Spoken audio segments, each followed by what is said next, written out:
After the two missing game, Steph Curry is back mga idol. May pinosterize pa si Moses Moody. Pinisikal naman ni Draymond Green si Jose Alvarado. Golden State Warriors versus New Orleans Pelicans. No Zion Williamson ngayon ang New Orleans mga idol. Kaya kailangan nilang kumayod ng gusto. Kakaumpisa pa lang ng quarter, pinisikal agad ni Draymond Green si Jose Alvarado. Bahagyang nagkasagutan ng dalawa. Well, 14 tuturan ang panimulang opensa ng New Orleans at maaga nilang tinambakan ng Golden State Warriors. Bumawi na lang ang Warriors. Moses Moody pinoster dunk ang isang player ng Pelicans. Dinakdakan ng harap-harapan mga idol.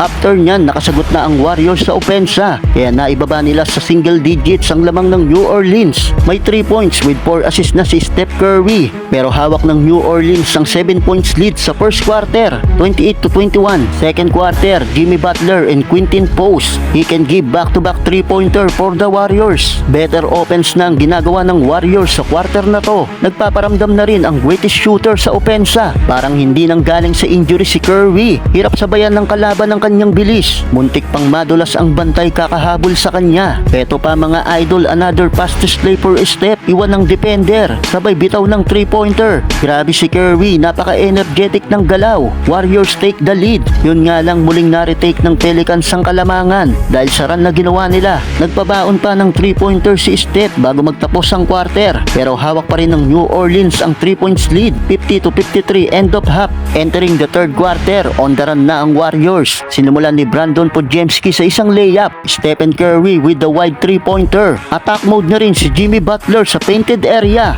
Eto pa mga idol, Steph Curry to Jimmy Buckets. Alley-oop lob pass. Naagaw na ng Warriors ang kalamangan. Ang home team na ang naghahabol mga idol. Pero hindi pa natatapos ang quarter na ito. Biglang nag-run ang New Orleans.